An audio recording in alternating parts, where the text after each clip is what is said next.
ជំរាបសួរបងប្អូនអរគ្នាបាទជាថ្ងៃនេះគឺយើងត្រឡប់មកកាន់មេរៀនរបស់យើងម្ដងទៀតហើយនៅថ្ងៃនេះ teacher មាននៅមេរៀននៅក្នុងថ្នាក់ភាសាអង់គ្លេស level 4ជាមួយគ្នាគឺនៅក្នុង lesson D getting advice ហ្នឹងគឺ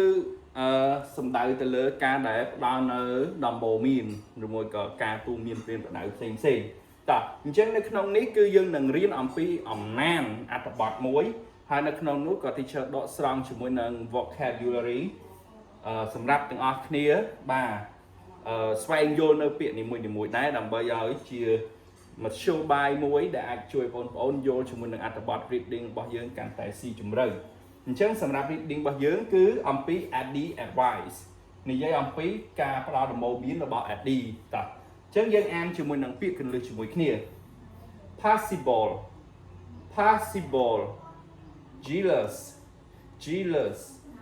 get along refuse drop by bother attention annoy solve need course roommate តោះចឹងទីចូលបកប្រែឲ្យ possible គឺបកថាអាចធ្វើបាន jealous គឺច្រណែនក៏ប្រច័ណ្ឌ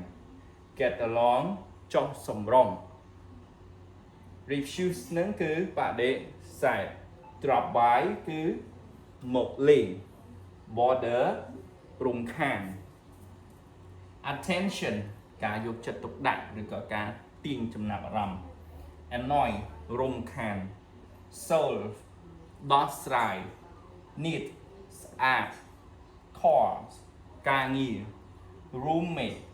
មិត្តរួមបន្ទប់បាទអញ្ចឹងនេះគឺជាពាក្យកន្លឹះរបស់យើងឥឡូវយើងមកសិក្សាជាមួយនឹងអត្ថបទជាមួយគ្នាវិញម្ដងបាទអញ្ចឹងនៅក្នុងនេះក៏teacher ក៏ចាក់នៅ sound ការអានរបស់គេដើម្បីឲ្យទាំងអស់គ្នាស្ដាប់យល់អំពីភាសានៃតង់ការបញ្ចេញសំឡេងណាស់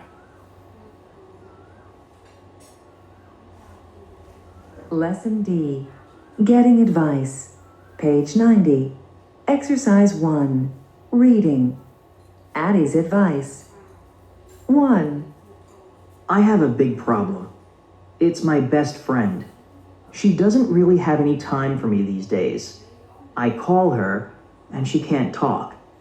I text her, and she doesn't answer right away. I think it's because of her cat, Peaches.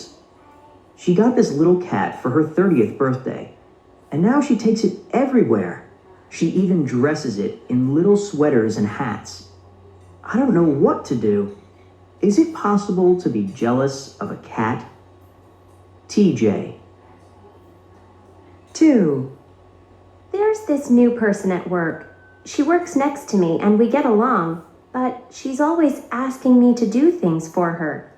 For example, she asks me to get her coffee when I get some for myself. Or she drops by and asks me to copy things for her when she's busy. She's not my boss. Should I just refuse to do things for her? I want to be nice, but I have to do my own work. Can you help me, please? Marcy. 3 My little brother is driving me crazy. I'm 15 and he's 10. He has his own friends, but he won't leave me and my friends alone. They come over a lot to study or just watch TV. He bothers me and sometimes tells my friends things that are personal about me. Maybe he just wants attention, but it's very annoying. He should just grow up. Anyway, I told my mom and dad, but they say I need to solve the problem. Kathy. 4 I'm a neat person, and I used to live alone. I got a roommate a few months ago to help with the rent. The problem is, my roommate is not like me at all. He never does any chores around the house. He just sits around playing video games and watching TV. The apartment is always a mess, and I'm the one who has to clean it up. I can't count on him for anything. Should I just clean the apartment myself? This is a big problem for me. Daniel. បាទអញ្ចឹងនេះគឺជាអត្ថបទរបស់មនុស្សចំនួន4នាក់ដែលគេនិយាយអំពី advice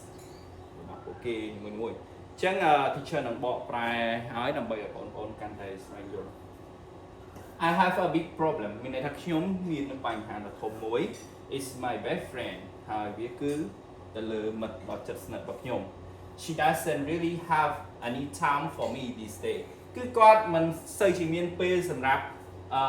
ខ្ញុំតតែសោះប្រហែលថ្ងៃនេះ I call her and she can't talk ខ្ញុំទូរស័ព្ទទៅគាត់ហើយគាត់អត់និយាយទេ I take her and she doesn't answer right away ខ្ញុំក៏បានផ្ញើសំទោសខ្ញុំក៏បានផ្ញើសារទៅគាត់ដែរតែគាត់គឺមិនបានឆ្លើយតបតាមវិធីដែលត្រឹមត្រូវដូចជាមិត្តភក្តិនឹងគ្នា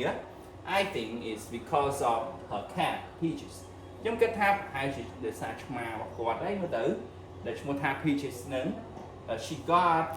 this little cat for her 3rd birthday មានគាត់ទទួលបានកដោឆ្មាមួយហ្នឹងនៅថ្ងៃកំណើតអាយុ30របស់គាត់ and now she take it everywhere ហើយឥឡូវគឺនាងគឺគាត់ហ្នឹងគឺយកឆ្មាហ្នឹងទៅតាមគ្រប់ទីកន្លែង she even dresses in the little sweater and hat បាទសំបីតែនាងស្លៀកពាក់នៅជាអាវនឹងនាងពាក់អាវពាក់អីហ្នឹងឲ្យឆ្មានឹងដែរហើយពាក់មួកទៀត I don't know what to do ខ្ញុំអត់ដឹងថាត្រូវធ្វើម៉េចទេ Is it possible to be jealous of a cat ហើយតើវាប្រហែលជាអាចកើតឡើងនៅការចំណែនណាបាទចំណែនទៅលើឆ្មាគាត់ TJ បាទគាត់អ្នកនិយាយទី2 There's this new person at work គឺបាទគឺមាននៅមនុស្សថ្មីម្នាក់បាទនៅកន្លែងធ្វើការងារ She works next to me and we get along បាទនាងធ្វើការនៅក្បែរខ្ញុំហើយបន្ទាប់មកពួកយើងចុះសម្រុងនឹងគ្នា get along ចុះសម្រុង but she always asking me to do things ប៉ុន្តែនាងគឺតែងតែបាទស្នើសុំខ្ញុំដើម្បីធ្វើនៅរឿងផ្សេងៗសម្រាប់នាងសម្រាប់ឧទាហរណ៍ for example she asked me to get her coffee when I get some for myself នាងដូចជាផ្ញើខ្ញុំទិញកាហ្វេនៅពេលដែលខ្ញុំបានទិញនៅខ្លះមានន័យថាពេលដែលគាត់ទៅទិញកាហ្វេគឺនាងផ្ញើគាត់ទិញកាហ្វេដែរ or she drop by and ask me to copy thing of her when she busy ឬក៏នាងឲ្យខ្ញុំហ្នឹងគឺចម្លងដូចថាឲ្យសរសេរអីនៅពេលដែលនាងមានការរបួសមានពឹងពាក់ឲ្យសរសេរឲ្យអីផ្សេងៗហ្នឹង She's not my boss នាងមិនជាមេរបស់ខ្ញុំទេបាទ Should I just leave you to do things for her តើខ្ញុំគួរតែបដិសេធក្នុងការដែលធ្វើរឿងខ្លះដើម្បីនាងដែរអត់ I want to be nice ខ្ញុំគាត់ចង់បានអ្វីដែលល្អសម្រាប់ខ្លួនឯង but I have to do my own work ប៉ុន្តែខ្ញុំក៏ត្រូវមានការងារផ្ទាល់ខ្លួនដែលត្រូវធ្វើដែរ Can you help me តើអ្នកអាចជួយខ្ញុំបានទេ Please បាទ Maxi គឺគាត់ឈ្មោះ Maxi ជាអ្នកនិយាយតោះអញ្ចឹងយើងចូលទី3 My little brother is driving me crazy បងប្អូនប្រុសតូចរបស់ខ្ញុំគឺអញញ៉ៃធ្វើឲ្យខ្ញុំស្ទើរតែឈួតស្ទើរតែជា I'm 15 and he is 10 ខ្ញុំមានអាយុ15ឆ្នាំហើយគាត់វិញគឺ10ឆ្នាំ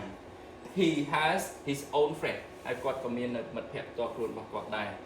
But he won't leave me and my friend alone ប៉ុន្តែគាត់មិនដែលឲ្យខ្ញុំនិងមិត្តភក្តិរបស់ខ្ញុំគឺនៅលេងជាមួយគ្នាទេបាទ alone មាននៅឯកានវាថាគាត់មិនព្រមពេលដូចថាពេលមិត្តភក្តិរបស់ខ្ញុំមកលេងខ្ញុំគឺគាត់តែងតែមកឆាឆាវអត់ឲ្យពួកយើងមានពេលវេលាជាមួយនឹងគាត់នោះទេ alone they come over a lot to study or just watch TV គាត់តែងតែមកច្រើនបាទមករៀនច្រើនហើយមើលទូរទស្សន៍ដែរ He bother me and sometimes tell my friend things that are personal about me មានន័យថាគាត់រំខានខ្ញុំហើយពេលខ្លះគឺគាត់ប្រាប់មិត្តភក្តិរបស់ខ្ញុំពីរឿងដែលជារឿងបុគ្គលរឿងឯកជនរបស់ខ្ញុំmaybe he just want attention ហើយជាគាត់ប្រហែលជាត្រូវការនៅការយកចិត្តទុកដាក់ឯមែនទេ but it's very annoying ប៉ុន្តែវាជារឿងមួយដែលគួរឲ្យរំខានមែនតើ he should just grow up គាត់គួរតែត្រូវការនៅការលូតលាស់ឲ្យច្រើនជាងហ្នឹងត្រូវការភាពចាស់ទុំឲ្យច្រើនជាងហ្នឹងណា anyway I told my mom and dad យ៉ាងណាមិញខ្ញុំក៏បានប្រាប់រឿងនេះទៅកាន់ម៉ាក់ហើយនិងប៉ារបស់ខ្ញុំដែរ but they say I need to solve the problem តែគាត់ឆ្លើយថាបាទម៉ាក់ខ្ញុំនឹងឆ្លើយថាខ្ញុំត្រូវតែដោះស្រាយវាហើយបាទដោះស្រាយអញ្ចឹងគាត់ឈ្មោះ Kathy ជាអ្នករៀបរាប់ទី4ចុងក្រោយ